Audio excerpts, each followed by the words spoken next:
entrar, a se transformar, né, em região metropolitana, e nós estamos aí também discutindo o novo plano diretor do município. Eu agradeço aí a Fundação do Livro por oportunizar, né, esse espaço para nós discutirmos o tema. Professor.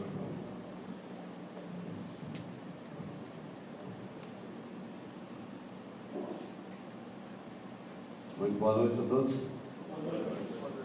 É um prazer estar aqui com vocês. E vamos ter a companhia, né, da Olga Conchicone Henriques, bióloga, mestre em Ecologia pela Unicamp e doutora em Biologia comparada pela USP, Universidade de São Paulo. Pedro Siguzo, ecólogo, mestre em Geociências e poeta. Foi omitido aqui. O Silvio Trajano Contati, arquiteto urbanista pela USP, mestre em Architecture and City Planning da Universidade da Pensilvânia.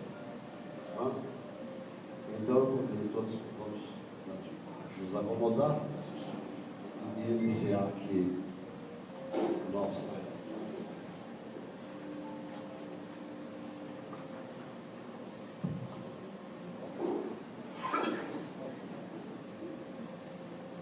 No último dia 5, né, que na verdade foi de ontem, nós comemoramos o Dia Mundial do Meio Ambiente, né, que foi criado no encontro de Estocolmo, em 1972. O primeiro encontro mundial de meio ambiente, embora antecedendo a ele, há um dado importante, uma data importante, que foi o Ano Geodésico Internacional, que ocorreu em Paris, em 1957 e 1958, onde uma importantíssima decisão ambiental foi ali tomada, onde foi declarado o espaço da Antártica, o continente gelado, que alguns chamam de Antártida, né, de maneira indevida, porque é o antiártico. Então o nome correto é Antártica mesmo.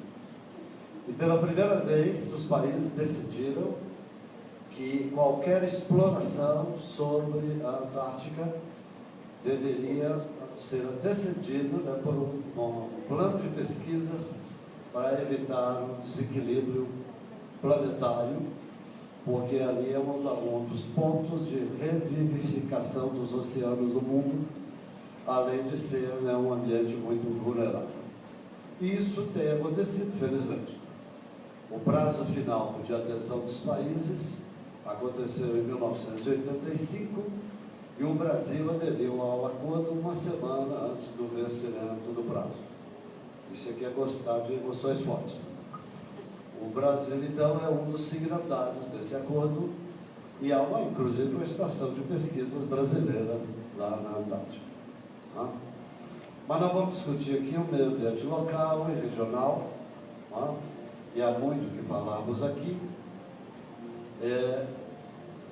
Nós temos vários temas aqui a serem debatidos e eu vou começar e colocar, em dar a palavra à bióloga, querida amiga, os dois colegas da Secretaria do Meio Ambiente, e o Silvio também, amigo de longa data, também ex-aluno. Não é que eu esteja muito velho, é que nós éramos mais novos. E então vamos discutir as questões ambientais de Ribeirão Preto. Eu começaria aqui com a provocação à bióloga Olga Conchicone, que é sobre a questão do manto vegetal que recobria a nossa região e que hoje está literalmente, né, arrasado.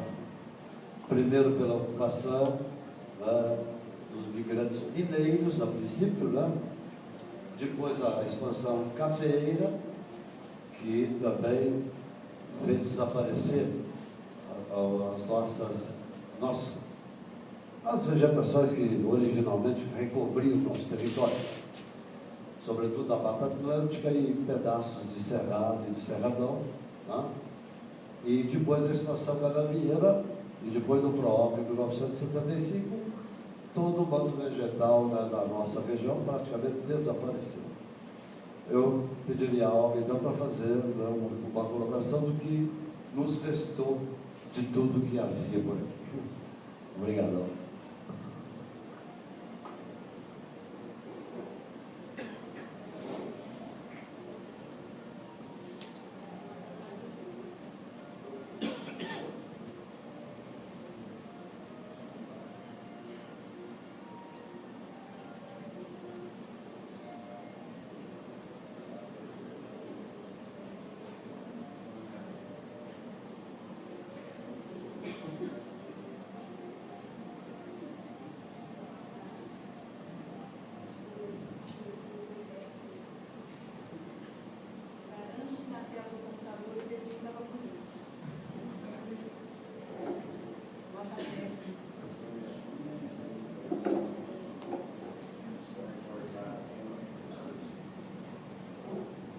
Boa noite a todos.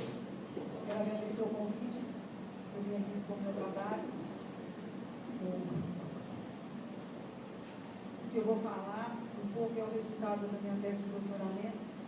Na época eu sentia muita falta de ter informações sobre a vegetação de Ribeirão Preto, até para poder opinar em processos sobre as legislações que eram discutidas, o zoneamento ambiental.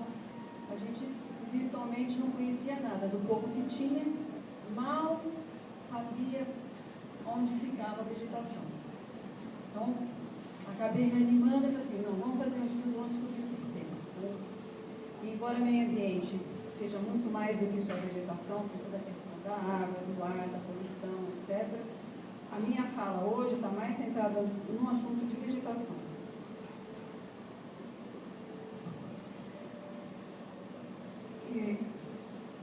Durante o levantamento que foi feito, foram identificados através de imagens de satélite, são mais de 100 fragmentos, na verdade eram 102. A maior parte deles de pequenas dimensões, mesmo os nossos grandes fragmentos, a Mata de Santa Teresa, por exemplo, dentro do contexto ambiental, ele é muito pequeno. A área ocupada no município de Ribeirão Preto por vegetação natural corresponde a menos de 4% da área total do município. Dentre os estudos que foram feitos, os levantamentos no estado de São Paulo como um todo, está entre os municípios com menor cobertura vegetal. Apesar de ser tão pouco o que sobrou da nossa vegetação natural, ainda assim eu consegui identificar 494 espécies arbóreas. Isso é um número bastante elevado, o que mostra que mesmo os pequenos fragmentos conservam uma diversidade de espécies elevadas. E a quantidade de espécies de ocorrência rara que ocorrem em um ou outro fragmento também é muito elevada, o que mostra a fragilidade do sistema se você for pensar em conservação de espécies. E todos esses 100 fragmentos, eles apresentam uma fisionomia distinta, que eu chamei de mata mesófila, mata decídua, mata paludícola e cerrado, que estão associados aos tipos de solo de Ribeirão. Esse é o mapa da cidade de Ribeirão Preto, mostrando os solos, né, a coloração do fundo do mapa corresponde aos tipos de solo que ocorrem. A nomenclatura do solo ainda está na versão antiga, essa é uma ilustração do meu doutorado. O que está em vermelho é o latossolo roxo, o laranja e o amarelo é o latossolo vermelho escuro ou vermelho amarelo, o latossolo roxo associado com a mata mesófila, o latossolo vermelho escuro e vermelho amarelo associado com o cerrado, as pequenas manchas de cinza, agora só se eu for, são os solos litóricos. O solo litórico é um solo raso e pedregoso.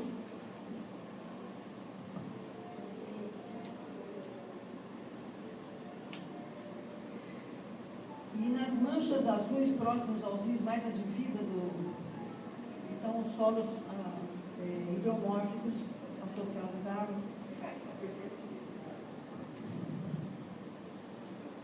O azul, isso. Onde estão associadas as matas paludícolas. Você encontrou, Percy, o hidromórfico da divisor de águas do Pardo Mogi.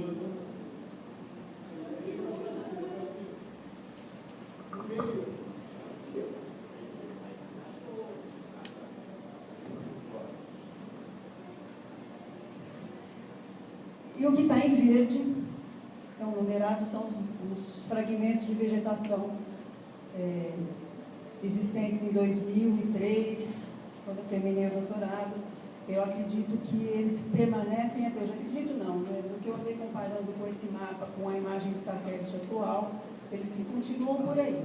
Pelo menos em termos de cobertura, né, a área ocupada no município permanece, salvo uma ou outra redução, principalmente dentro da cidade.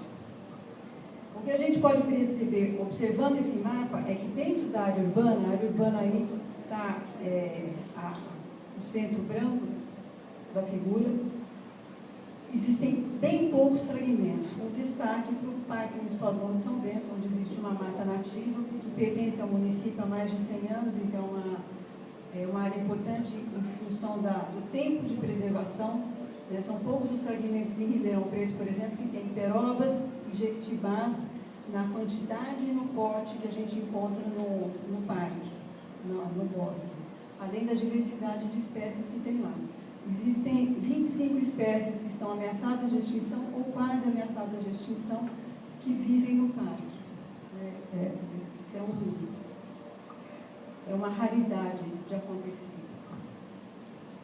E existem vários fragmentos que estão em torno dessa mancha branca, perto da área de expansão urbana, que estão nesse contexto de passagem do ambiente rural para o ambiente urbano.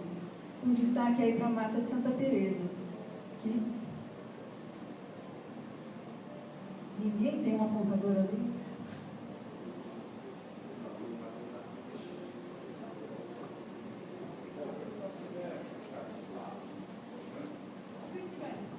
O Percy vai me ajudar. Isso, a Mata de Santa Teresa. E os fragmentos da Fazenda da Barra também, que é um complexo de vegetação de cerrado importante. Isso, aí. Tem várias manchas pequenininhas de cerrado aí, que são áreas importantes no entorno da cidade. E essa imagem tirei do Google Earth, né, de 2017.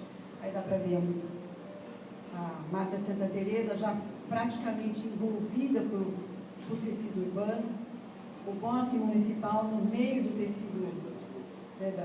Da urbanização, uma mancha isolada, e a grande parte da cobertura do município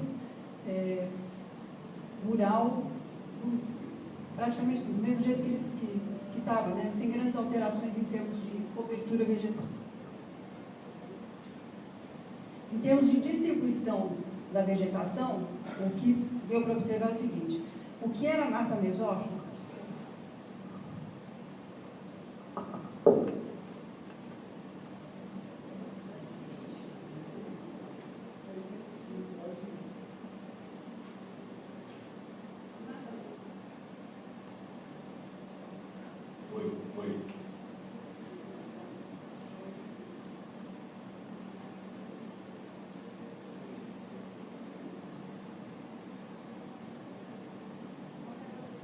Alô, dois.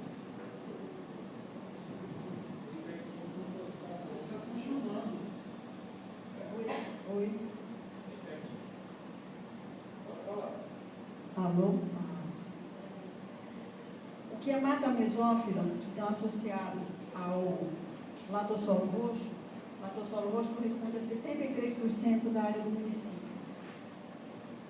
As matas mesófilas correspondem a 1,37%, que representa, dentro dos 4% de vegetação, 35%. Só olhando no gráfico, a maior proporção do município está representado por uma quantidade menor de matas, enquanto que a mata decídua, que corresponde a 4,5% da área do município, corresponde a 27% dos remanescentes. O cerrado, que corresponde a 17% da área do município, né, a região de cerrado, 21% dos remanescentes existentes. E em termos de cobertura do município, 0,8%. E a mata paludícola também. o que dá para ver é uma inversão na altura das barras. A maior extensão corresponde à metade da cobertura, enquanto que as outras formações, mata decida, cerrado e mata paludícola, têm uma proporção maior de vegetação conservada do que esse. Agora você precisa mudar o slide para mim.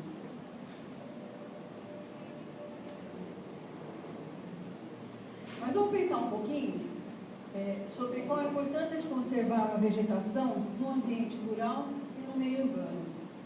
No ambiente rural, a questão de permeabilidade não é prioridade, né? Então, o que é mais importante no ambiente rural é a conservação da biodiversidade, a conservação dos ecossistemas que contribuem para a conservação da vida como um todo. A conservação de polinizadores e dispersores, enfim, aqueles aspectos relacionados ao ambiente natural. Enquanto que no meio urbano, a presença de vegetação, ela traz outras conotações. A gente pode conservar espécies, tanto em fragmentos, pensando em vegetação principalmente, né? Tanto nos fragmentos de vegetação, como em praças, em parques, até em arborização urbana. Mas a presença de fragmentos de vegetação naturais ou implantados, ela traz, assim, oportunidades de lazer e educação ambiental que são importantes dentro da cidade, áreas de vivência, né, os parques da cidade, assim, a frequência que tem dentro dos parques é uma coisa que chama atenção. A importância que a estruturação de um espaço verde tem para a vida das pessoas. A vegetação, ela traz as ilhas de frescor, em contraposição com as ilhas de calor, que é o resultado do asfalto, do excesso de concreto na cidade. Todo mundo que vai aos parques anda dentro de vegetação percebe a diferença de temperatura, que é significativa, não só a temperatura, mas a umidade relativa do ar também. Dentro da cidade, a permeabilidade é importante. A presença de vegetação, ela tem reflexos na recarga dos aquíferos, na área urbana. E tem um efeito psicológico, né? De tranquilidade, de paz, em contraposição ao efeito estressante de estar sempre na cidade. Ou seja, aparentemente parece que tem mais importância a vegetação na área urbana do que na rural, né? Se for contar em itens, a gente consegue elencar mais importância. Agora, qual que é o plano de desenvolvimento para a vegetação em Ribeirão Preto? Né? Isso tudo já foi discutido lá para trás, no primeiro plano diretor, que está sendo rediscutido agora com a revisão do plano diretor. E esses planos de desenvolvimento, de certa forma, refletem um consenso da sociedade, já que ele é apresentado, é discutido, as pessoas vão, opinam, né? A gente acredita que isso representa a vontade da população, em teoria. E o que está descrito no plano diretor em termos de vegetação? Está colocado lá, por exemplo, no zoneamento ambiental, que a zona de proteção máxima, que corresponde aos remanescentes de vegetação natural e as áreas de preservação permanente, elas são não urbanizáveis, elas são para serem mantidas como vegetação natural no seu estado natural. O planejamento deveria estar sendo feito não só da vegetação, mas de todos os aspectos da cidade, deveria estar adotando as microbacias como unidade de planejamento. Em termos de vegetação, a gente entende isso como uma possibilidade de estar interligando ou proporcionando maior proximidade possível entre os fragmentos e os parques, os praças. Isso traz uma possibilidade de conservação de fauna, aves, de polinizadores, que ajudam na conservação da vegetação.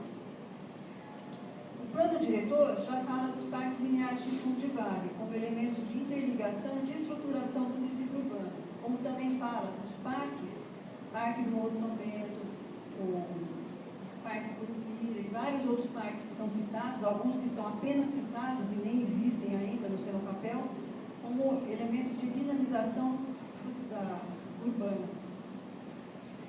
E o plano diretor também já prevê a reserva de áreas na urbanização.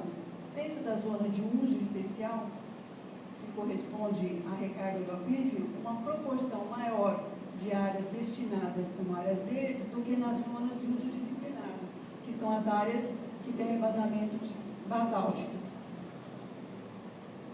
Isso assim, só para citar algumas das disposições dentro do plano.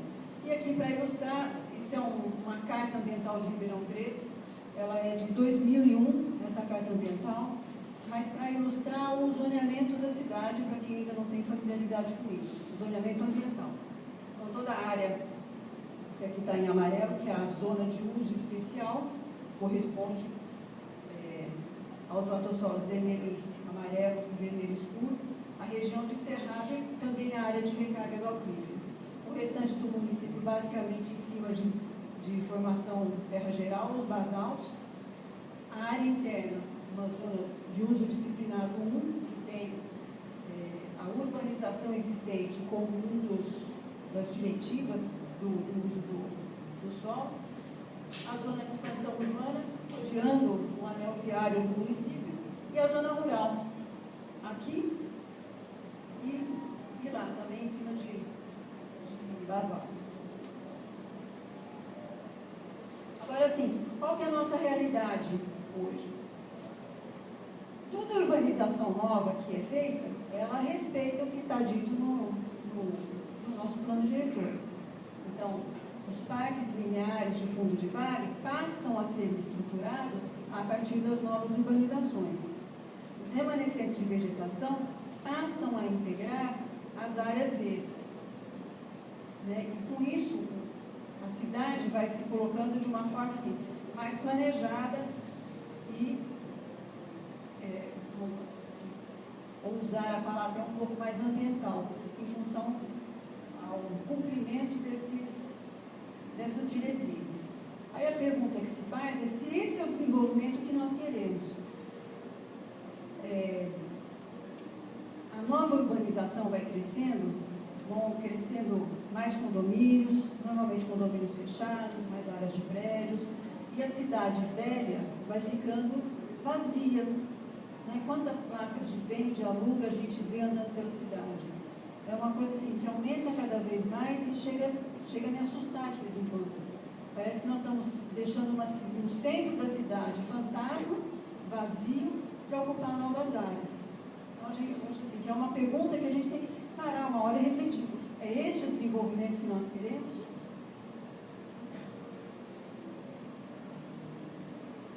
E qual que é a real demanda da sociedade? Né? Se a gente parar para refletir na urbanização, por que essa nova urbanização ela está sendo tão procurada? Né? A primeira pergunta que vem, a primeira resposta que vem é a questão de segurança. Isso mostra o quê? Que a real necessidade não é uma nova urbanização, é segurança. Então a gente está... Será que nós estamos tendo uma resposta errada para uma pergunta? Né? Estamos, por assim dizer, tapando o sol com a peneira, né? Criando muros, cercas, isolamentos para resolver um problema que a gente não resolve com um muro, com cerca e com isolamento. Acho que esse é um ponto a ser refletido também. Aí vem outra pergunta, né? Parte do nosso planejamento, que estava lá colocado no plano diretor, saiu do papel, se tornou realidade. Mas parte não. Será que esse consenso não era tão consensual assim? O que é que está? Né? Por que algumas coisas dão certo e outras não? E, finalmente, o que a gente tem que parar muito para refletir, qual que é o papel do poder público? Ele é um órgão regulador ou ele é um batedor de carimbo? Né? Eu acho que isso é uma coisa importante também, porque a gestão do ambiente público compete ao poder público. Está o poder público fazendo realmente essa gestão? E aí eu deixo essas questões para a gente encaminhar no debate. Obrigada.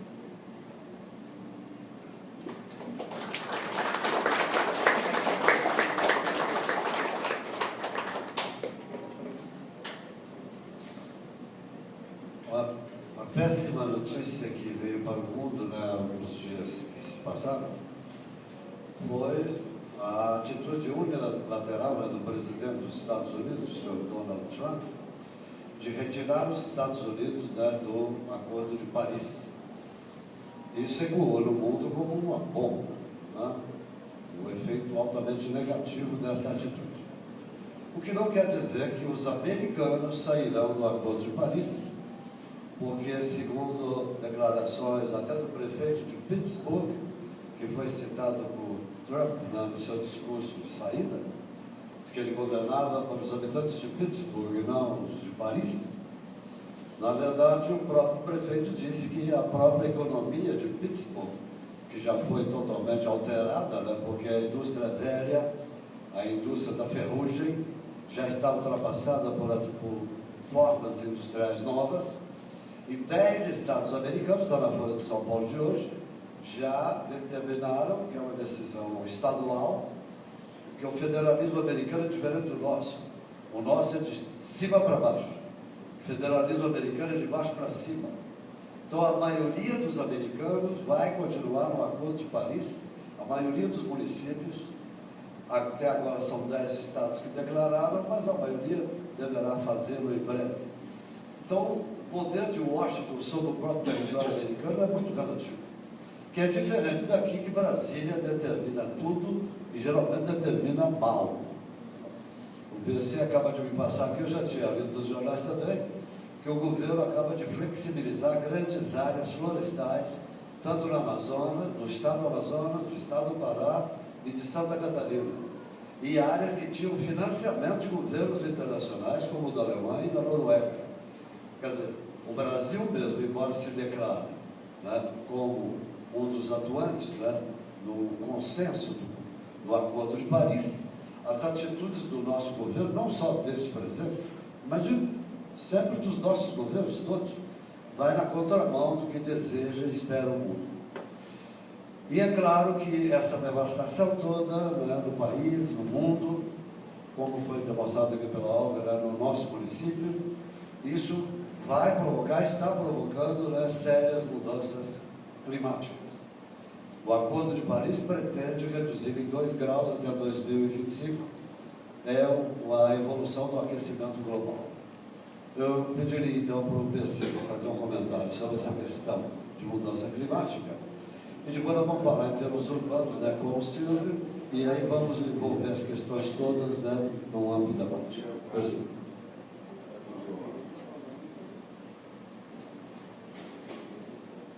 Boa noite a todos.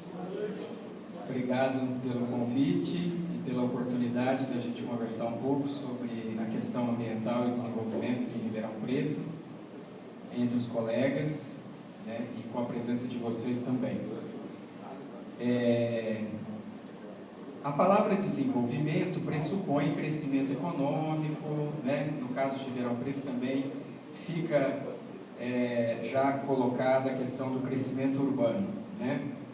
Então, a minha fala vai ser falando da questão ambiental, do meio ambiente, preocupado, colocando algumas questões relacionadas à economia, né? E também um pouco sobre a questão do clima, tá? Bom, então eu começaria dizendo a vocês que o conceito que eu mais gosto de meio ambiente, né, é esse que está colocado ali, né? O que seria, então, o que é meio ambiente? É a natureza alterada, né, transformada ou ressignificada pelo homem, pelo ser humano ou pela sociedade, né? Então, toda vez que tem uma transformação na natureza, ou o homem ressignifica um ambiente natural, passa o próximo, por favor, Olga. Isso é meio ambiente, né? Então, por exemplo, essa é uma foto da Mata de Santa Teresa, né, uma imagem aérea de 2009, quando nós fizemos um sobrevoo para estudar as áreas verdes, os espaços livres da cidade. E a Mata de Santa Teresa é uma estação ecológica, uma unidade de conservação. Então, quem decidiu por isso, né, quem deu esse significado para essa área, né, se transformar numa área protegida, foi, né, a espécie humana, a sociedade, né, paulista, na época, um decreto do então governador, né, pretendendo preservar um mosaico de vegetação nesse tipo de solo. Então, esse significado, né, então, dado a essa natureza, a aí, né, esse ambiente natural, também é meio ambiente, né? Então, eu trouxe essa ideia, trago essa ideia para dizer que, então, o ser humano, ele ressignifica, né? Ele dá um novo significado e ele transforma a natureza, inclusive os ambientes naturais. Isso é meio ambiente. Vamos lá. Bom, o professor Aziz Abissaber, né, um grande geógrafo brasileiro, biogeógrafo, né, falecido há alguns anos atrás, ele coloca que um povo e um território, né, seja um país, um município, né, uma região, nós herdamos ecologias e paisagens naturais, né? Essa herança, né, no sentido de uma herança geológica e biológica, de um tempo geológico e biológico que construiu, né, que construíram essa ecologia, né, todos esses seres vivos interrelacionados, e essa paisagem, né, que um determinado povo, um determinado território herda, né? Então, no caso de Ribeirão Preto, por exemplo, a Olga estava colocando uma herança nossa, que foi bastante devastada, né, que é a vegetação, e o solo também, que ela falou do solo, né? E o professor Aziz coloca que nós temos a responsabilidade, como geração atual, né, de fazermos um bom uso, né, disso que nós herdamos, dessas ecologias e paisagens, né, no território onde nós vivemos, porque as futuras gerações herdarão, né, ecologias e paisagens talvez muito degradadas, né, altamente impactadas negativamente, e por isso terão uma complexidade, né, para resolver os problemas ambientais e sociais maiores. Então nós temos uma responsabilidade atual, né, de termos herdado toda essa estrutura de vida, né, que se foi construída ao longo dos tempos, tanto do ponto de vista geológico como biológico. Vamos lá. Um outro conceito que eu acho bastante importante trazer para essa conversa nossa, que essa imagem traduz, né, de uma forma sintética, é a ideia de que a natureza nos fornece produtos e serviços, né? Então, a Olga falou dos polinizadores, né, a estabilidade climática, né, o clima em equilíbrio, que é o que nós estamos começando a vivenciar, o oposto disso, né, um clima inóspito, que são as mudanças climáticas, né, os polinizadores para a agricultura, no caso aí, os peixes, por exemplo, do mar ou de um rio, né? Então, a natureza constantemente nos fornece, nos dá o suporte para a nossa sobrevivência. Ao longo da história das civilizações, né, nós desenvolvemos tecnologias, né? O ser humano desenvolveu, né, artesanalmente ou industrialmente produtos e serviços tecnológicos, né? Essas duas coisas precisam estar aliadas, né, e compatibilizadas para que a gente continue sobrevivendo. O cara pode ter a melhor rede do mundo, né, a melhor varinha de pescar, mas se o mar estiver completamente poluído e sem peixe, nada feito, né? Então, os artefatos e a tecnologia que nós desenvolvemos para se apropriar da natureza ao longo da nossa história, né, de evolução e de desenvolvimento, foi super importante. Mas a manutenção do meio ambiente, né, dentro de um equilíbrio dinâmico, como nós chamamos, né, é importante que exista. Porque se nós tivermos um colapso ambiental, né, a nossa sobrevivência ficará muito mais difícil. Vamos adiante. Então, Ribeirão Preto teve os ciclos econômicos, o Gilberto já colocou alguma questão na primeira fala dele, né, do café, da cana, no caso da agricultura. Nós também já tivemos o título de capital do chope, né? Temos também, na área da construção civil, uma pujança econômica, né? Eu trouxe a ideia desses quatro aí,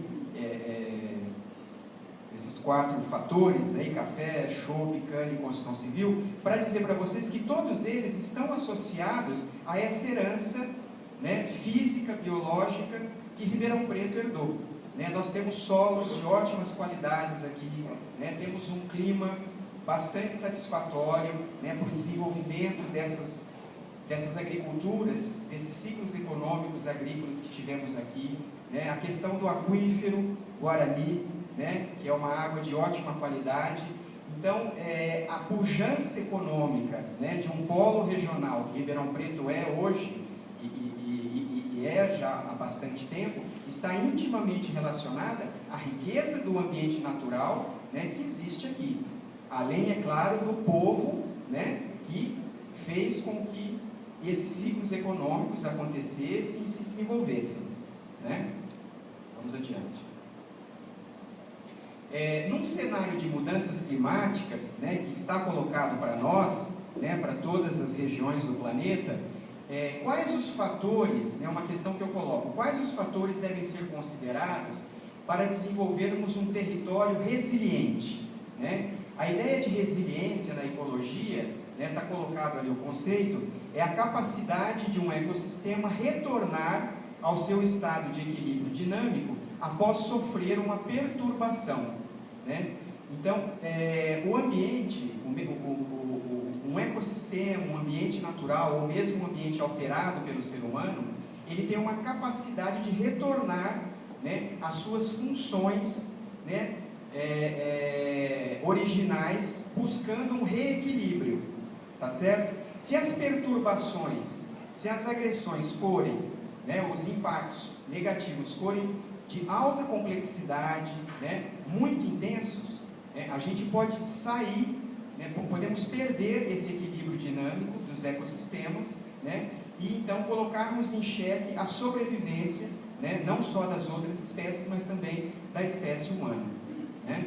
Então, a questão climática, né, a questão das mudanças climáticas, que é o problema ambiental que acaba enredando todos os demais problemas ambientais do planeta, ele coloca, sim, né, a médio e longo prazo, né, em xeque a sobrevivência, né, da civilização humana, né? Então, a ideia de resiliência, se a gente pensar no sentido de Ribeirão Preto, eu teria uma palavra para dizer, que é a questão da umidade, né? Nós temos construído cidades áridas e ambientes rurais áridos, e o que está projetado, né, de mudança climática para essa região central do Brasil é uma mudança no padrão de chuvas, em que teremos menos chuva, né? Então, a palavra umidade, de resguardar a umidade nos ambientes urbanos, nos ambientes rurais, para mim é uma das chaves para a gente pensar o planejamento, né, do nosso território, tanto municipal como regional.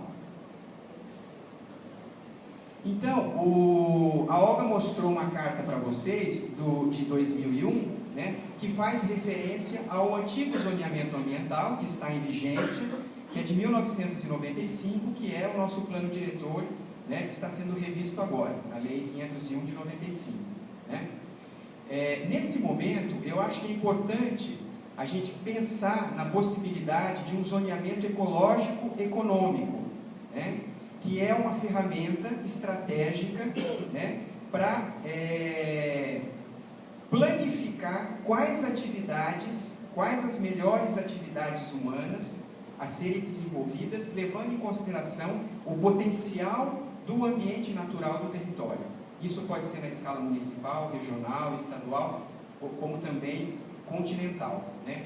E eu colocaria, né, como se fosse a Olga outro dia até ajudou, a gente estava pensando junto, semana passada, esse debate, que seria um refinamento do zoneamento ambiental de 95, né? Que ele está todo baseado, de 95, na geologia do município, né? Na questão do basalto, do arenito. Nesse momento de refinamento, nós poderíamos repensar, né, refinar o zoneamento ambiental ou um zoneamento ecológico econômico a partir da água, das águas superficiais e das águas subterrâneas, que me parece ser um elemento, pensando nessa ideia de umidade, né, antevendo já mudanças climáticas que já sentimos, né, a nossa primavera está mais seca, né, então a gente pensar num novo zoneamento focado no elemento água. Bom, e aí então, a partir desse zoneamento, nós poderíamos ter, né, políticas públicas municipais que incentivasse os usos do solo e atividades humanas sustentáveis ambientalmente. E eu trouxe então 3 exemplos. Né? Então, por exemplo, uma ideia antiga que eu tenho colocado, né, inclusive já escrevi um artigo sobre isso, uma vez a gente debateu isso lá no Moura Lacerda, numa oficina, é a ideia de um parque natural às margens do Pardo. Né? Então nós temos um conjunto ali de ecossistemas à margem do Pardo, né, tanto do lado de Ribeirão como do outro lado, né, que é Jardinópolis, Brodowski, municípios vizinhos. Né? Seria interessante nós termos ali uma unidade de conservação, mas que também tivesse função de ecoturismo, né? Além da função ambiental de conservação daqueles ecossistemas agregados ali, além de ser também uma bela paisagem. Né? Já tive também a oportunidade de sobrevoar com um helicóptero aquela região, e o Rio Pardo é bastante sinuoso aqui na divisa do município com os municípios vizinhos. Então me parece ser bastante interessante se a gente tivesse um parque natural às margens do Pardo aqui em Ribeirão, o que poderia incentivar, né, esse parque se estendendo ao longo de toda a bacia do Médio Pardo. Acho que é uma ideia também para o comitê de bacia. Uma outra ideia é a recuperação de APPs urbanas, né, que poderia ser incentivada através de IPTU verde. A gente já tem esse dispositivo legal no município, né, de uma lei da década de 90, que a gente usa isso na prefeitura. Todo proprietário de terreno urbano que seja limítrofe a um curso d'água e que recupera a sua mata ciliar tem a possibilidade de ter a redução do IPTU a partir da recuperação daquele ambiente. Né? Então ele tem esse incentivo fiscal para recuperar, né, a APP. Mas eu acho que poderia ter uma política que fosse mais, que avançasse mais, que o poder público incentivasse isso, né, para além de uma questão só fiscal, né, mas que doasse mudas, que desenvolvesse pré-projetos, né, e o proprietário entraria então, por exemplo, com os serviços de implantação e manutenção. Eu acho que dá para pensar numa política pública que avançasse mais. As APPs urbanas podem ajudar muito na manutenção do ciclo hidrológico e, sobretudo, no conforto climático, que é uma questão importante para Ribeirão Preto. Uma terceira ideia, né, é a questão da produção dos orgânicos na área de recarga do aquífero Guarani. Né? A cidade de Munique, na Alemanha, em toda a sua região de recarga de aquífero e de nascentes, né, incentivou que os proprietários rurais e mesmo urbanos daquele setor da cidade, né, incentivou o plantio de orgânicos, porque você não tem o que? A possibilidade de contaminação das águas, sejam elas superficiais ou subterrâneas. Por que não a gente começar a pensar e quem sabe até deflagrar uma política de incentivar sim, né, um uso para a zona leste, principalmente rural, né, da produção de orgânicos, que hoje é uma tendência em Ribeirão Preto. A gente vê aí pipocando várias feiras de orgânicos, né, na cidade. Então eu acho que isso também é bastante interessante do ponto de vista tanto econômico como ambiental. Como instrumento, né, para viabilizar essas 3 ideias, existem outras, né, a questão do lixo, reservas de água. A gente poderíamos citar outros exemplos, né, de aliar essa questão da economia com a questão ambiental. Um instrumento importante seria o pagamento por serviços ambientais. Então, toda vez que uma pessoa ela tem na sua propriedade, seja urbana ou rural, uma condição natural que favoreça, né, o ambiente coletivo do município ou da cidade, né, ela seria ressarcida, né, ou por um incentivo fiscal ou por um pagamento de serviços ambientais. Né? Essa notícia que o Gilberto deu da Alemanha e da Noruega, que são os 2 principais países que investem ambientalmente no Brasil. Né? Eles investem exatamente para preservar as unidades de conservação e as terras indígenas no país. Né? Um dado que a notícia traz é que o governo alemão está preocupado com essas medidas, né, de desproteção das unidades de conservação da Amazônia, porque o dinheiro é público. Então, como é que o chanceler aí fala, como é que ele vai argumentar com o governo Merkel, né, da Alemanha e com o parlamento alemão de que o dinheiro alemão está sendo bem empregado na conservação né, de ecossistemas, no sequestro de gás carbônico para conter o efeito estufa aqui no Brasil. Então são coisas que começam a se fragilizar à medida que o Brasil dá passos, né, no sentido oposto da proteção ambiental, né, principalmente num grande bioma como a Amazônia, mas também nos outros, Cerrado, a Mata Atlântica, como cita a notícia. Existe no Congresso Nacional um projeto de lei, né, já desde 2009, que trata do pagamento por serviços ambientais, né, mas isso ainda não veio à tona, não foi devidamente aprovado e a gente não tem ainda essa ferramenta, né, esse mecanismo de gestão ambiental ainda sendo utilizado no país, né, a não ser com esse tipo de recursos internacionais, né, para unidades de conservação. Para a gente pensar tudo isso, né, eu acredito que a gente teria que ter novas condições institucionais e financeiras, né? Hoje, por exemplo, a Secretaria Municipal do Meio Ambiente ela trabalha apenas com licenciamento ambiental, que é uma ferramenta de gestão, né? E é uma ferramenta de gestão que corre atrás, né, de situações pontuais, né? Corre atrás de uma economia, né, de efeito pontual, né? Então nós precisaríamos ter, né, um novo arranjo institucional para realmente avançar, né, numa política ambiental no território do município ou, por exemplo, da região metropolitana, né, que se vier a se constituir, né? Então precisa realmente ter uma nova estrutura, né, de governo, né, de poder público para pensar grande, né, e pensar de verdade a questão ambiental.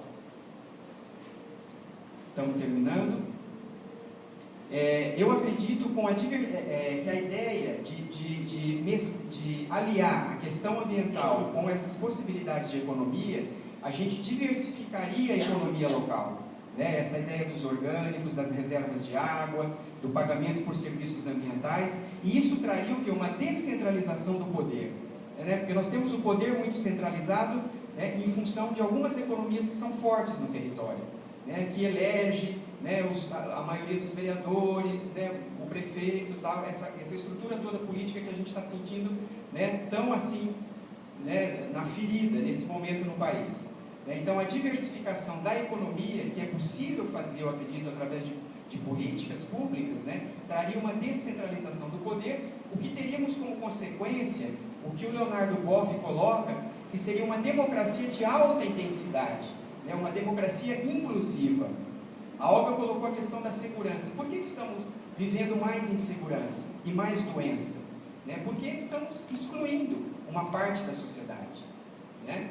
Então, à medida que a gente tem a inclusão, né, na economia, né, em todos os outros setores, na cultura, né, na educação, a gente vai ter uma democracia de alta intensidade. O que se quer para o Brasil hoje, né, com o modelo neoliberal, é uma democracia de baixa intensidade, né? O Brasil, somos 210 milhões de habitantes. Se tivermos, para o neoliberalismo, se tivermos 70 milhões consumindo bem, é uma França, é uma Espanha, está bom para eles.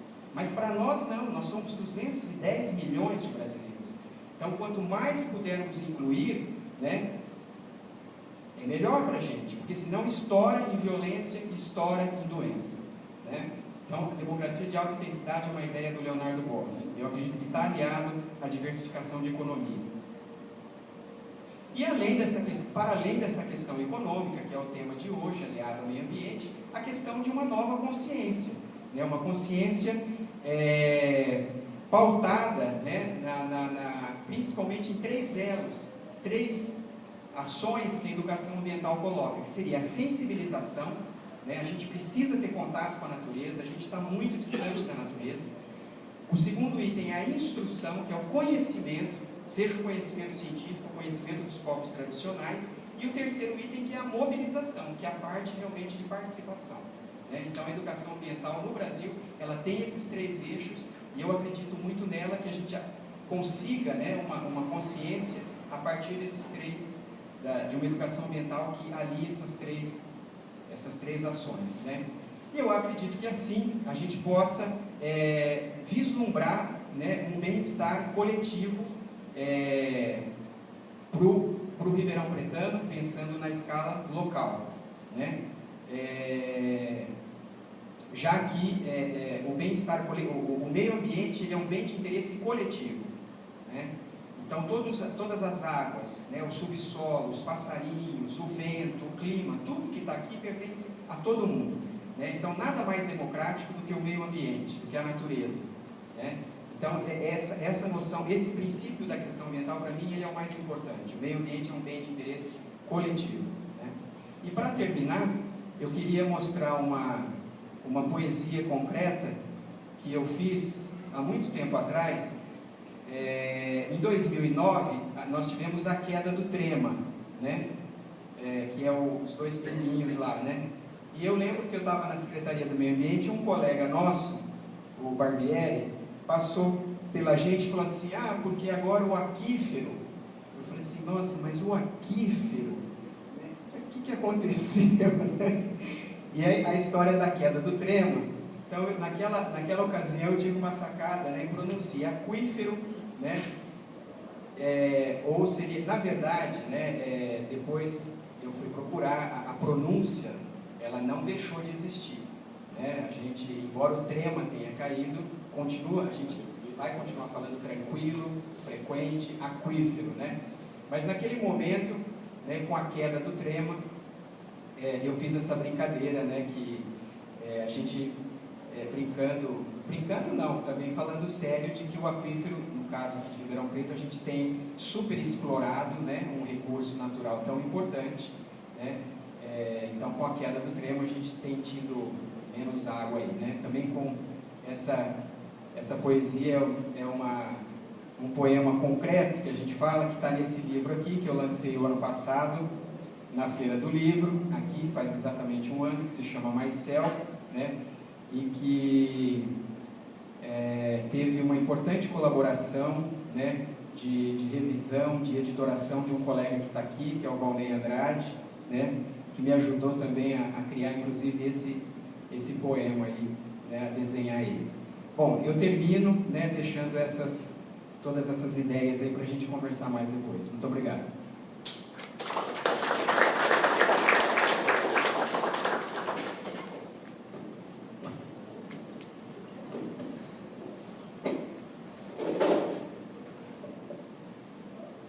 Falou-se muito aqui do plano diretor, que na verdade não está em vigência. Está um vazio legal, e isso é um perigo muito grande, porque as pressões, sobretudo econômicas, né, se estabelecem e os controles públicos, então, se enfraquecem, né? Recentemente também acabo de lançar um livro sobre o neoliberalismo e a pós-modernidade como armas do capitalismo global.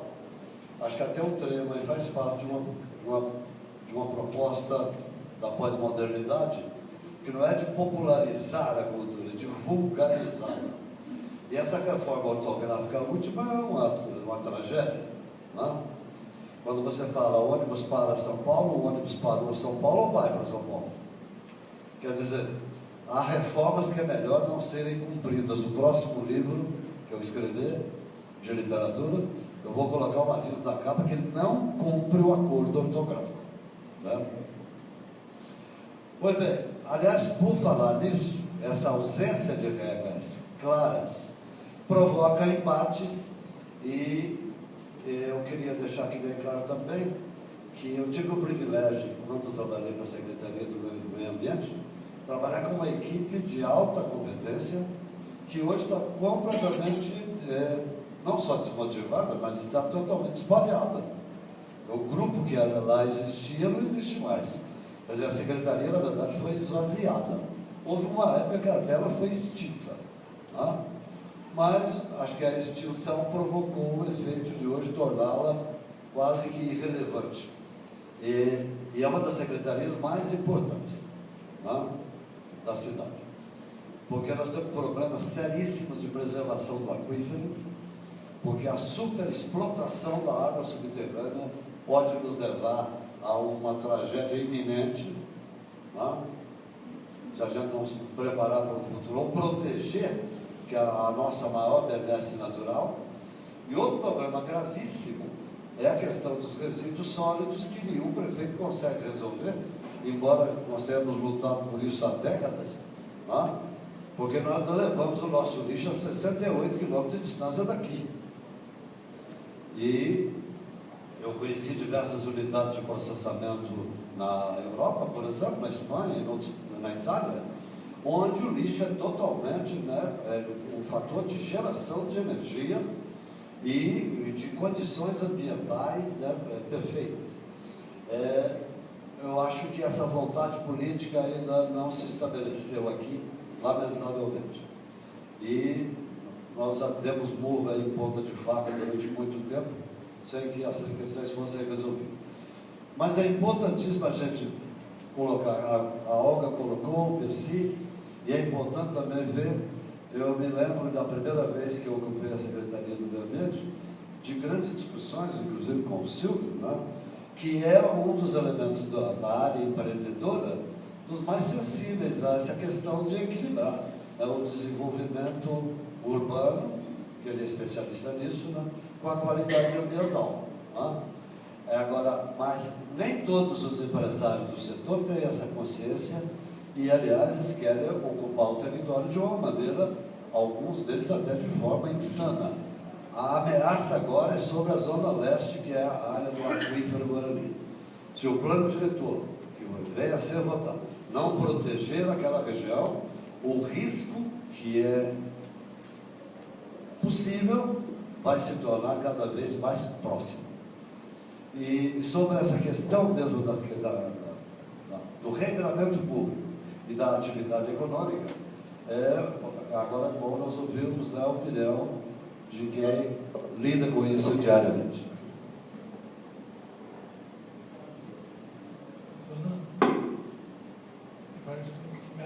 Boa noite. Agradeço a oportunidade de estar aqui. Bom, eu gostaria de falar sobre a nossa atividade do dia a dia, sobre a possibilidade de crescimento urbano, sobre a questão do regramento, e tem uma série de contradições e dilemas envolvidos nessa questão que é impossível resolver e que depende muito da participação de todo mundo. Eu queria perguntar para vocês, quem aí mora aí em casa? Apartamento? Quem veio para cá a pé? De veículo próprio? De transporte coletivo? Bicicleta? Ninguém veio de bicicleta. Bom, a nossa atividade é principalmente voltada para a expansão urbana e produção da cidade nova, criação e urbanização de áreas que eram rurais até pouco tempo, ou eram vazios urbanos, intra-área urbana, e que são urbanizados. Então, a nossa atividade é de alto impacto ambiental. É impossível lotear sem impactar. Logo, eu sou um malvado aqui da questão. Né? Eu gostaria só de defender um pouco o que a gente faz, porque a nossa urbanização, feita por empresas do ramo com projetos aprovados, ela é totalmente regulada pelo poder público. A gente não faz nada sem aprovação e, se fizer, vai preso. Essa é a nossa atividade. No entanto, essa questão da cidade que não para de crescer, e vai crescendo, e vai largando para trás uma cidade abandonada, é um dilema, né?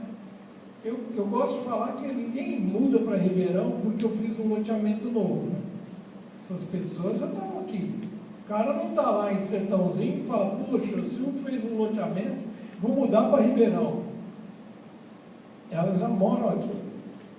E elas já moram aqui numa cidade que foi produzida num outro momento, com outra legislação, com outras exigências, e que nem sempre produz um resultado interessante para a pessoa hoje.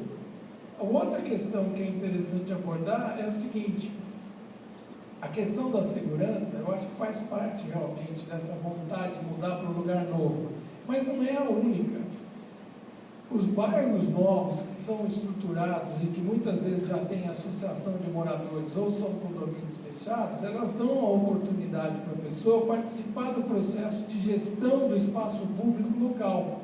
A criação da comunidade local, através da articulação de uma associação desse tipo, é uma oportunidade cívica de participação que a pessoa na cidade normal não tem. Não tem por falta de articulação, por falta de vontade, e por falta de tempo, por falta de disposição, sei lá. Então, quando a gente faz um bairro novo, que já tem associação de moradores, que já tem uma gestão do espaço público, que supre as ineficiências do poder público, a pessoa acha isso mais interessante do que onde ela mora.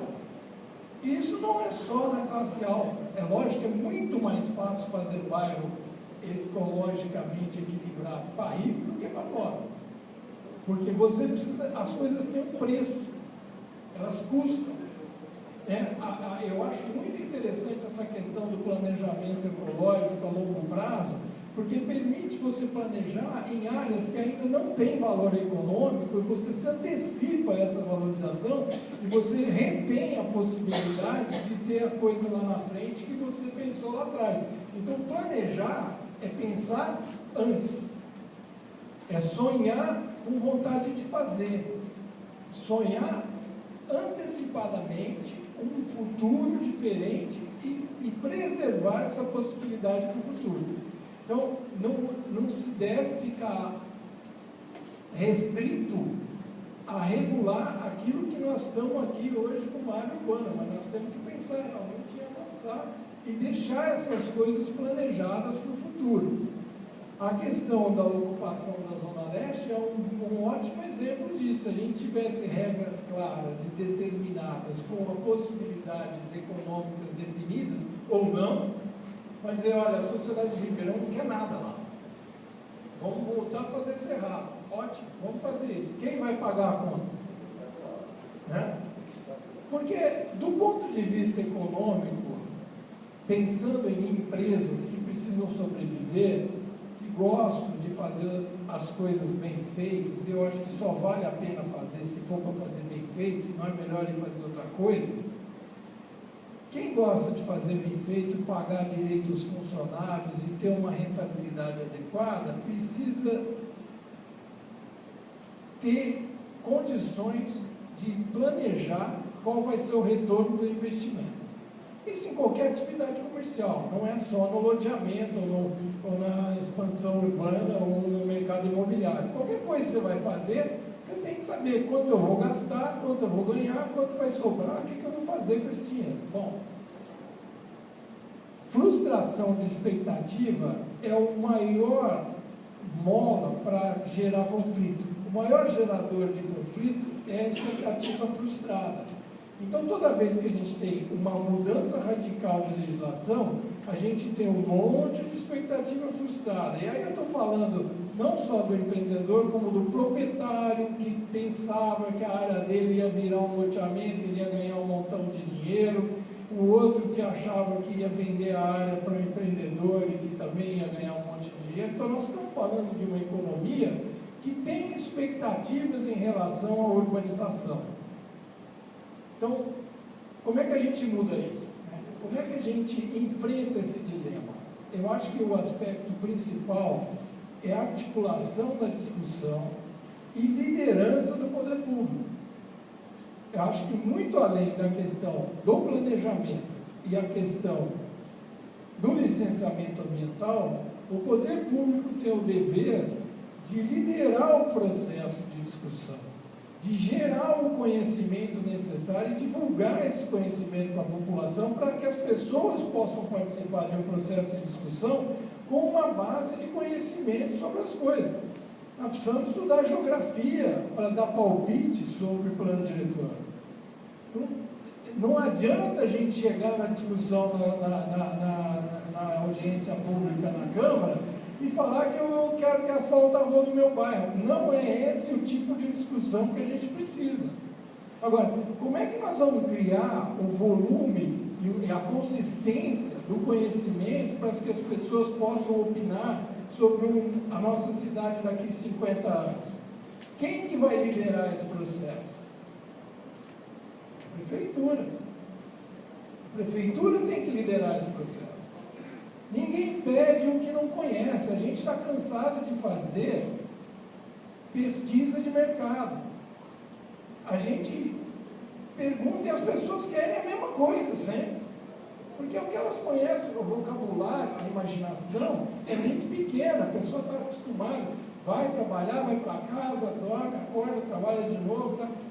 Nós precisamos gerar uma oportunidade de mexer nesses valores e fazer com que as pessoas passem a analisar as questões sob uma outra ótica. Aí nós vamos poder mexer na legislação, nós vamos poder mexer no plano diretor, nós vamos poder mexer na estrutura da cidade e propor uma situação diferente do que a gente tem hoje. Eu não sei se vocês estão acompanhando a ideia, mas eu acho que o processo é muito mais longo e muito mais rico do que a simples discussão de 300 artigos de lei que já vem propostos de cima para baixo. Era preciso construir uma base de conhecimento mínima para que as pessoas pudessem debater o assunto com produtividade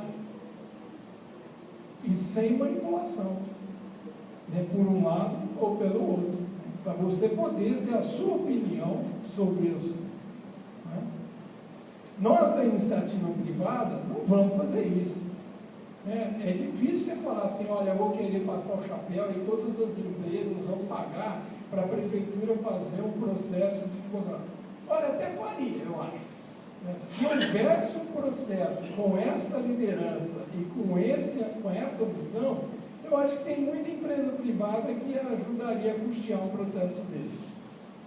Porque faz parte da responsabilidade social das empresas desenvolver também a capacidade da sociedade. Como muitos ajudam a educação, ajudam a cultura, ajudam outras áreas. Então, eu acho que a gente poderia partir para uma discussão nesse sentido, que eu acho que não só a gente incorporava a maioria das ideias levantadas aqui pelos especialistas em meio ambiente, como também as questões econômicas envolvidas no assunto.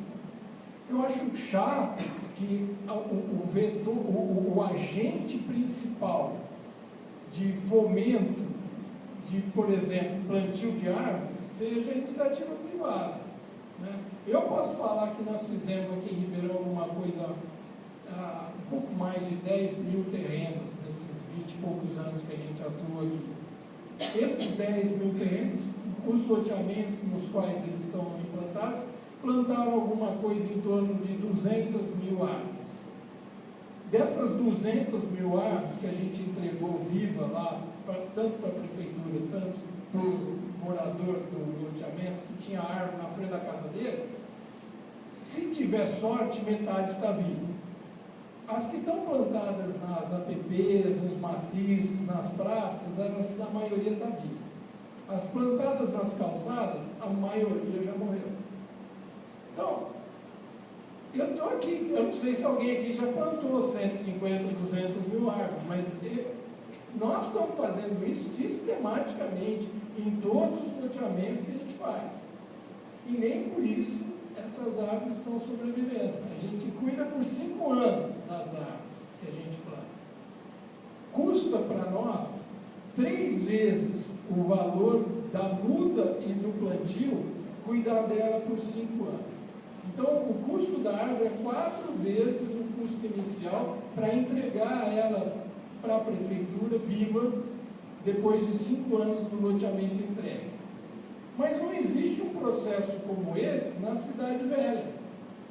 A gente não tem rua, você anda na rua inteira, não tem nenhuma árvore. Né? A arborização urbana não seria uma coisa muito interessante. Nós estamos falando agora de acessibilidade, de andar nas calçadas, de poder circular a pé. As árvores na rua ajudam muito a isso, te protege no carro, faz sombra, ajuda no microclima. Quer dizer, a arborização urbana é uma questão social, não é só uma questão de meio ambiente. E mesmo assim, não consegue. Então, a frustração é de que a liderança nesse sentido, ela é fraca e precisava acordar. Não sei se a gente faz perguntas ou eles fazem perguntas, mas era esse o recado que eu queria dar.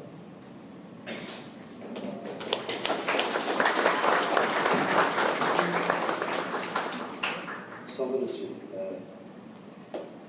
Já que se falou em geografia aqui, não, ele citou a geografia, o Silvio, né? O grande geógrafo brasileiro, o professor Milton Santos, ao analisar, né, a questão urbana no Brasil, ele criou um conceito que hoje é admitido mundialmente, das novas centralidades. Aliás, é fácil da gente perceber isso observando a área urbana de Ribeirão Preto, né? Que a partir da construção do Ribeirão Shopping, né, foi criada uma nova centralidade, e quem vem de Sertãozinho, por exemplo, percebe que há um bloco do centro antigo, né, de arranha-céus, de prédios, e há um novo bloco na Zona Sul, né, inclusive mais dinâmico, mais moderno, óbvio, né, ao redor daquela nova centralidade criada. E os shopping centers acabaram mudando, né, a dinâmica urbana, porque hoje nós temos vários shopping centers e há a perspectiva de criar-se um outro aqui no centro, na antiga fábrica da Antártica. Essas novas centralidades mudaram a dinâmica urbana. E a questão que foi aflorada aqui, e que precisa ser também discutida, é que a velocidade da economia é muito maior do que a velocidade do poder público, inclusive de conceber a cidade e de antecipar a cidade que queremos. Se o poder público não lidera o processo, a atividade econômica vai e o poder público local, né, vai a reboque. E de repente a cidade tem uma nova configuração, totalmente diferente, e nós temos hoje o que? O centro, onde nós estamos aqui, totalmente esvaziado, degradado, por falta de uma política pública de revalorização da área central, que inclusive é a alma da cidade, é o centro histórico da cidade. Quer dizer, o renascimento da cidade de Ribeirão Preto começa pela sua área central. E, na verdade, a própria economia, que muda hoje com a rapidez extraordinária, não sei se vocês leram a respeito recentemente, os shopping centers tendem a se esvaziar, porque o volume de vendas feita hoje por via eletrônica vai superar em muito a existência de centenas de lojas num lugar só. As pessoas têm hoje as lojas no seu computador. Então, quer dizer, uma nova realidade está surgindo, está se encaminhando, né? E onde o poder público está apto para pensar essa nova realidade, que hoje é muito mais avançada do que as novas centralidades que foram criadas atrás. Tá? Eu acho que o poder público não tem tido a capacidade de acompanhar essas coisas, está sempre a reboque, né, da economia como sempre. Tá? Por exemplo, o esvaziamento da Secretaria do Meio Ambiente é uma prova cabal de que não é um assunto político importante. Não é só atualmente, mas tem sido historicamente uma secretaria. Aliás, os prefeitos acho que não gostavam muito de mim, porque eles me nomeavam secretário do Meio Ambiente ou da Cultura. Quer dizer, as duas secretarias que têm menos recursos, e são duas secretarias exponenciais no desenvolvimento de uma cidade. Tá? E continuam sendo secretarias subalternizadas. Então, essa mentalidade política também tem que ser alterada. E nós temos problemas, eu acho que a questão do aquífero Guarani é a questão fundamental para o futuro da cidade. Uma gestão adequada dos resíduos sólidos urbanos. Hoje, talvez ele não produza mais aquilo que houve uma retração na construção civil, mas a cidade chegou a gerar 1.300 toneladas diárias de entulho. Isso é quase uma devolução de uma cidade por dia. Não é? 650 toneladas de lixo doméstico. Enquanto não existir uma solução adequada para esses dois problemas, nós continuaremos sendo uma cidade, né, com aparência bonita, mas só aparência bonita, que não resolve, vai jogando os problemas para debaixo do tapete. Né? Por exemplo, é confortável jogar o lixo daqui para lá em Guatapará, ele fica distante. Não produz nem mau cheiro aqui. São 68 quilômetros. Mas quanto custa isso para o cidadão Ribeirão Preto? E esse lixo poderia ter outra atividade. E a própria construção civil poderia, com 1.300 toneladas. Por que não há um programa de habitação reutilizando todo esse entulho que é jogado fora diariamente? Isso é um desperdício. Aliás, uma das questões ambientais fundamentais é você reutilizar o que você retirou da natureza. Só para ter uma ideia, o que o autor americano já determinou, cada edifício que você vê abria um buraco na terra do mesmo tamanho dele. Agora, 1.300 toneladas de entulho diário gerados na cidade. E até eu gostaria de ouvir, e até com a participação de todos, desses problemas que eu reputo fundamentais, né, na cidade. Né? Há uma proposta, inclusive, da Atlântica Cibios, né, que, já que o poder público se omite aí, e que a própria sociedade civil, fica aqui uma ideia, e aí envolve, inclusive, a camada empresarial e todo mundo, né, de a gente criar um fórum de debates permanentes sobre essa questão em Ribeirão Preto, porque se a gente discutir isso mensalmente, digamos, ou bimestralmente, não é possível que as autoridades não se sensibilizem. Né? Eu gostaria, inclusive, de ouvir a opinião de vocês primeiro, né? O que vocês acham de uma ideia como essa? Um fórum permanente de debate sobre a questão ambiental de Ribeirão Preto. É super importante. Acho que o Ribeirão Preto nunca teve um fórum permanente consistente para discutir as questões e apresentar propostas também consistentes para o poder público. Eu acho que essa é uma das coisas que está faltando.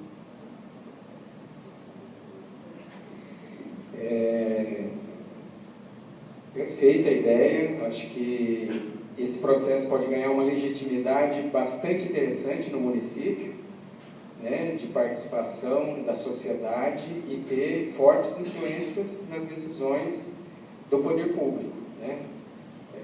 Acho que levando em consideração aí o aspecto de ampla participação, né, de todas as pessoas interessadas, e também o conhecimento, né, das pessoas que atuam nessa área no município. Eu acho que o debate é sempre positivo. A produção de ideias e propostas é muito importante.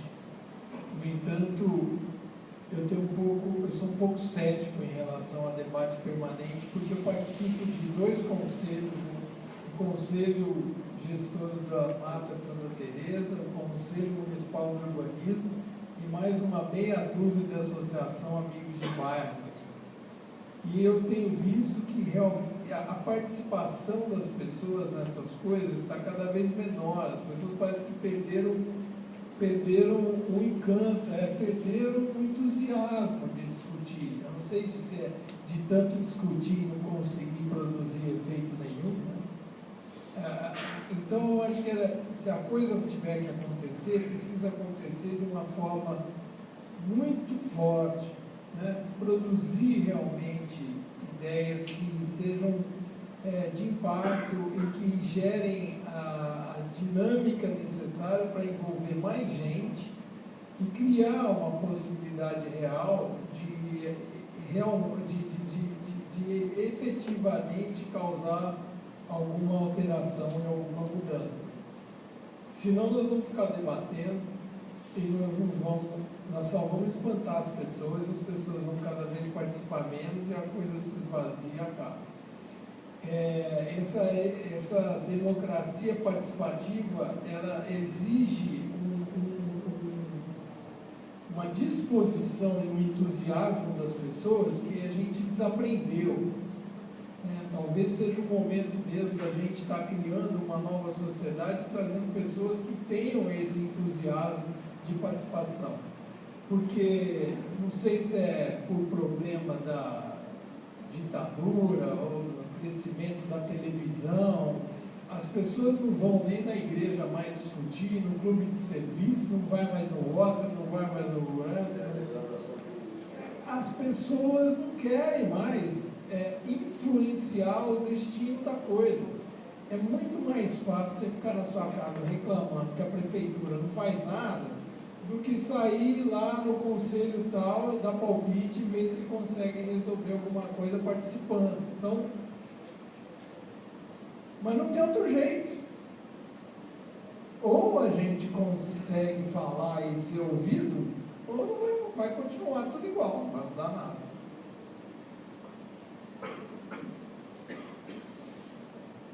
Algum dos senhores quer fazer alguma questão? Por favor, Sr. Jorge.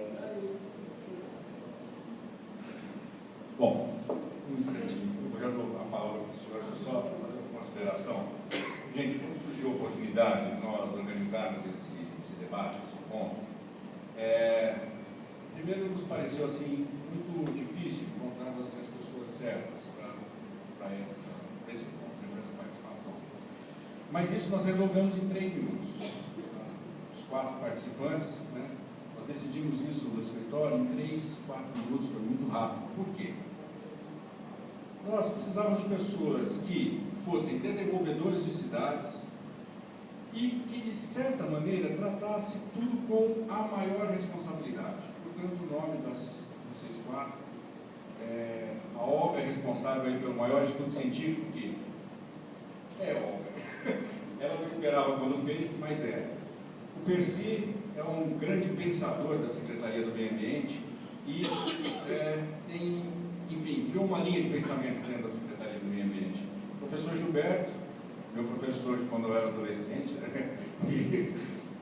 enfim, boas, excelentes recordações, é uma sumidade que todos conhecem. E o Silvio aí, já fizemos 1000 horas de discussões e, enfim, sempre tentamos achar as melhores soluções, né? Não tem nem o que dizer, porque é o grande desenvolvedor do município, em termos de urbanismo, né? Então, novamente, gente, muito obrigado. É muito importante a participação de vocês, é muito importante que isso aconteça outras vezes, apesar da reticência do Silvio e com razão do Silvio. É muito importante. Quanto mais se discute, mais se consegue chegar ao ponto. Por favor. Boa noite a todos. Jorge Pires, no meio ambiente, urbanismo e bem como acima de tudo. Vou começar, eu gostaria, é tão captivante para mim essa matéria que eu poderia estar aqui por horas conversando com colegas que eu adoro e distinta mesa aí, meus amigos, quase todos. Conheci agora, conheci. Muito bem. Estarei começando então a minha observação desde o final. Com a colocação de que a necessidade de se ter, inclusive, sugestão de uma entidade que combate todos os problemas de ordem ambiente e concreto, excelente ideia. Entretanto, a palavra do senhor, em relação a esta matéria, sou testemunha de que não há interesse da população participar de eventos desta natureza, porque, principalmente, porque o poder público não quer ouvir a opinião popular. Sou testemunha disso, por várias razões. Uma delas, participei do concurso em 91, portanto, há mais de 25 anos, do tal calçadão. Eu, meu companheiro, João Carlos de Silva, arquiteto, que me convidou para isso, eu pergunto, alguma vez eu ou ele foi procurado pelo poder público para, estou interessante, vamos trocar ideia sobre isso? Nunca. Lancei um livro há 6 anos, neste evento em 2011, muito bem. E de pessoas tomaram conhecimento, poder público, quanto as pessoas também. Fui procurado algum dia apresentar uma matéria, isso é interessante, quem sabe, vamos discutir? Nunca.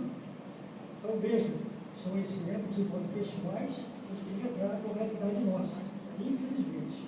Daí a apatia geral de todos, não bastando ao caos político de todo o país, inclusive disputando e desviando atenção para a sobrevivência de cada um. Muito bem. Então veja, em relação a essa problemática muito ampla, nós próprios somos meio ambiente, fazemos essa verdade, como são os animais, as plantas e tudo mais.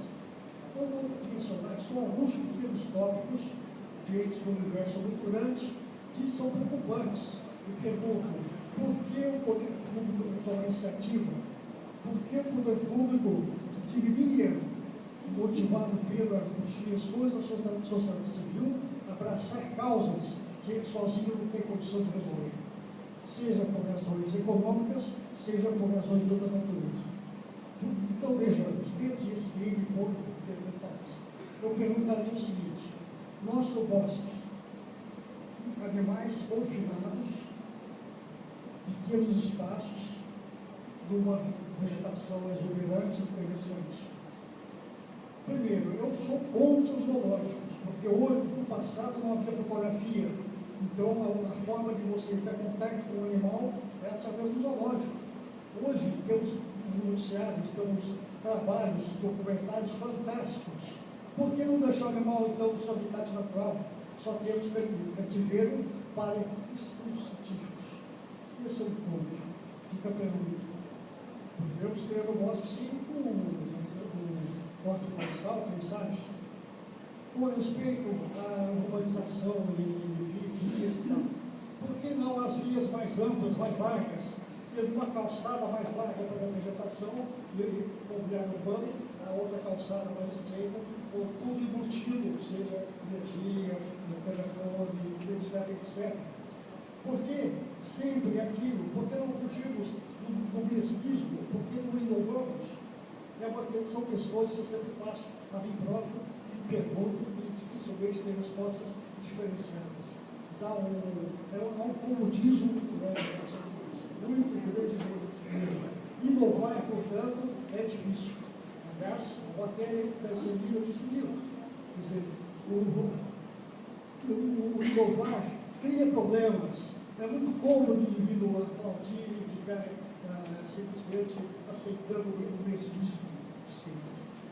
Enfim, quanta coisa eu podia dizer em relação à água subterrânea, por exemplo. Devíamos há muito tempo já ter estudos para a captação de água do Rio Pardo, tratando-a, sabendo, embora que seja mais cara, porque ninguém está livre de termos o subsolo contaminado, sabe, com essa população de hoje, mais 600 mil habitantes, a mais populosa do Brasil, recorrendo apenas à água do subsolo, água do aquífero. É um risco que corremos. Se não, isso ser uma catástrofe, sem termos de alternativa, pelo menos estaríamos aliviando com a explotação do aquífero local, não na região. Por que não estamos estudando isso? Então percebe-se que N matérias vinculadas, sugeridas há mais de 25 anos, continuam atuais, sem que nada seja feito. Nada é feito. Então eu pergunto, qual o papel nosso da sociedade em tentar motivar o poder público? Como fazer isso? Criar sociedades não é tão difícil, embora é difícil. Então, motivar o poder público, mas é que nos ouça as entidades, ouça o cidadão, isso é muito difícil. Eu espero que possamos debater e ir caminhando mais em tudo isso, com muito esforço, não é fácil, que possamos ter melhores dias.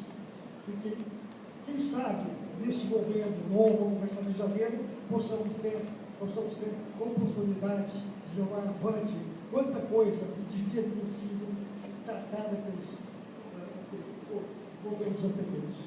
Antes tarde de tudo. Muito obrigado, desculpe o alongamento.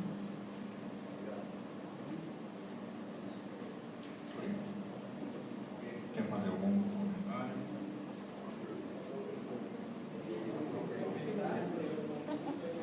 Melhor, sim.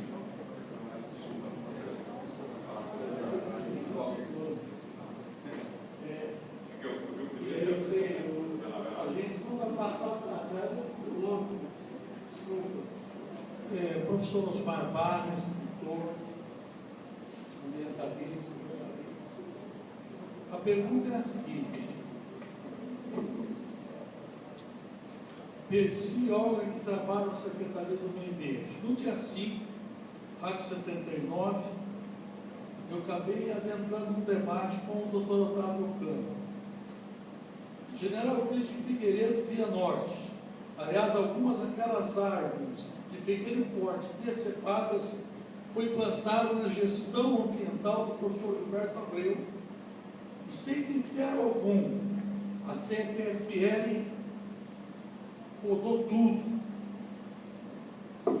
E tinha árvores de pequeno porte. Mais de 2.000 árvores na cidade. Exatamente. Árvore alta, tal, que pega união, tudo bem. Agora, não tinha um fiscal da Secretaria do Meio Ambiente, nem um fiscal da Prefeitura. O que eles querem? O que o governo municipal está querendo com isso?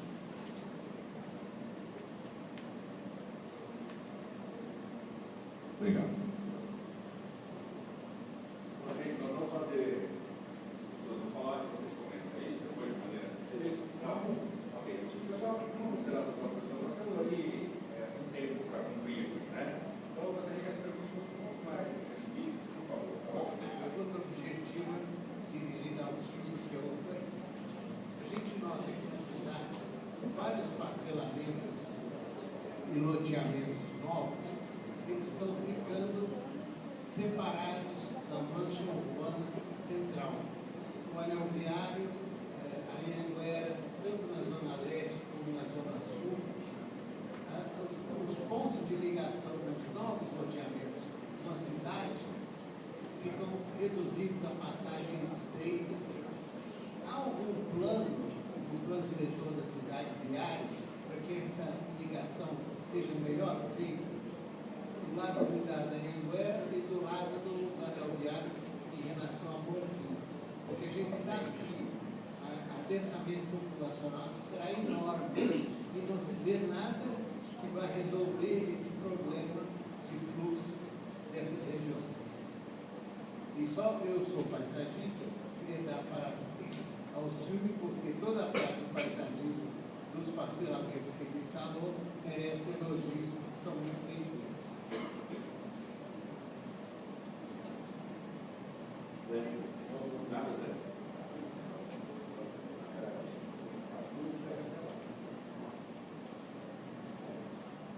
Boa noite, meu nome é Teixeira, sou professor da rede municipal.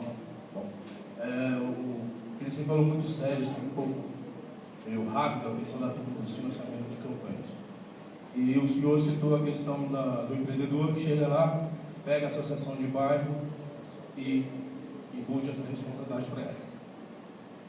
Nós temos 3 poderes, e entra o 4º poder, que é o econômico. A minha pergunta é mais técnica. Qual a diferença fundamental entre condomínio e residencial? Porque o empreendedor vai lá, faz a propaganda, condomínio. Quando você chega, residencial. Ou residencial fechado, residencial aberto. Porque eu vi uma situação seguinte: eu trabalho aqui em Ribeirão Preto, na prefeitura, mas moro em Jardinópolis. Então, no meu residencial, foi exigido bloquete, área, PP, tudo certinho, cada um. No residencial ao lado, foi aceito, entre aspas, o asfalto. Por que essa diferença? Não. Aliás, tem várias cidades aqui. O bairro que você falou é lá. Não, outra cidade. Jardinópolis. Jardinópolis? Eu tenho uma opinião sobre isso, depois a gente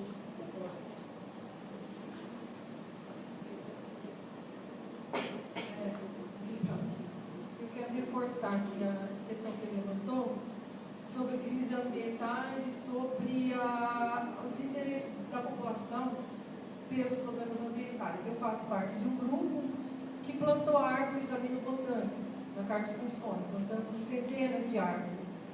E ali mesmo, em frente, o dono de um bar, frequentado ali pela classe A, Deus matou para fazer o estacionamento do restaurante dele. Então isso desanima a gente, né? O meu grupo foi lá, plantou árvores, inclusive estava bonito ali, né? Ali no bairrinho ali da Carlos Consone, está bem arborizado. E aí uma pessoa com maior poder aquisitivo na cidade vai lá e desmata para fazer o estacionamento dele. Então a gente desanima por conta dessas coisas, isso aí precisa prestar mais atenção. Isso aí eu acho que a prefeitura, não sei através de que órgão exatamente, mas tem poder contra essas coisas, ou não. Inclusive no próprio calçadão também foram retiradas árvores e não foi replantado nada no lugar. Então eu acho que isso daí a gente já tem que, de pronto, começar a exigir do poder público. Uma fiscalização maior e uma punição para quem comete crimes ambientais. E por que isso não está sendo feito? A minha pergunta é essa. Gente, mais duas perguntas. Já faço uma. Uma pergunta, mais um comentário, né? Eu sou pesquisadora, faço mestrado no grupo que chama ABS, lá em São Carlos, na USP, na Faculdade de Arquitetura. E a minha pesquisa é em cima, a nossa pesquisa, né, é na verdade sobre o meio rural, e eu faço um estudo de caso no assentamento Mário Lago, até que você comentou, né, que é um assentamento que ele foi feito em cima de um TAC, que ele é um projeto de desenvolvimento sustentável, né? Então ele além de ele estar com política de moradia, os moradores, eles se responsabilizam em estar produzindo naquele solo que ele está muito exaurido por causa da cana-de-açúcar, além de preservar ali as áreas de proteção e também a recarga do aquífero, né, que lá é a maior área de recarga. E aí eu fiquei pensando um pouco, você falou na questão de novos loteamentos, né, que você falou que você até tenta plantar árvores, só que as árvores elas não crescem, né, porque a grande questão aqui de Ribeirão Preto, eu vejo que é a territorialização da cana-de-açúcar, porque mesmo que você vai lotear numa área que ela era rural, ela não era uma área virgem, ela é um solo que ele já foi exaurido, né? Então você não consegue muitas vezes trazer ele de volta, você não consegue plantar porque a árvore ela não vai crescer, você precisa de uma grande quantidade de insumo, né, para estar colocando aquilo ali. Então eu acho assim que você defender o meio ambiente, você ir super contra o capital, né? Porque aqui em Ribeirão que a gente tem uma grande área municipal, né? A área urbana é pequena, mas a área rural é muito vasta. A gente vê que o consumo do município, a diversidade de produtos orgânicos, eles vêm de uma pequena parcela de agricultores familiares, porque a grande parte, né, é de plantação de cana-de-açúcar, que é o capital que ele vai ser mandado para fora, que ele nem está circulando dentro da cidade, né? Então eu entendo a questão das árvores urbanas, mas eu acho que se não for uma disputa mesmo, assim, não tem como frear esse movimento, a cana-de-açúcar que está acabando no solo. Eu lembrei, outra coisa que ele falou também da pegada de carbono, né?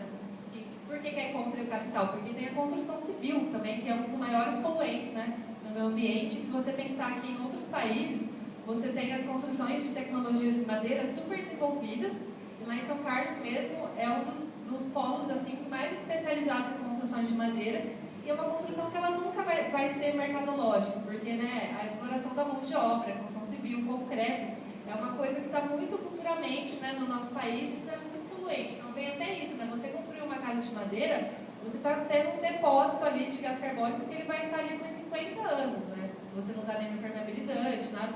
Então, assim, enquanto que essas questões elas são muito abrangentes, e talvez a população não é que ela não participe, ela está muito cansada, é uma força que ela é muito maior do que o próprio poder público. O poder público, ele, na verdade, ele está refém, né? Aí o poder do grande capital, aí, de toda a mercantilização e da territorialização da cana-de-açúcar aqui na nossa região.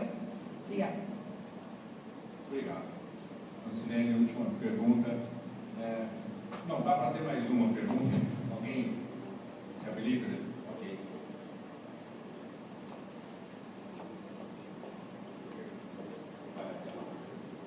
Boa noite a todos. Meu nome é Silene e a minha pergunta é específica para o senhor Silvio. No entorno da Mata da Santa Teresa, nós sabemos que estão sendo desenvolvidos vários loteamentos. A mata e alguns fragmentos florestais por ali, para, por exemplo, a mata ciliar naquele fundo de vale. Lá debaixo da fazenda experimental. Não, não quero nada. Existe algum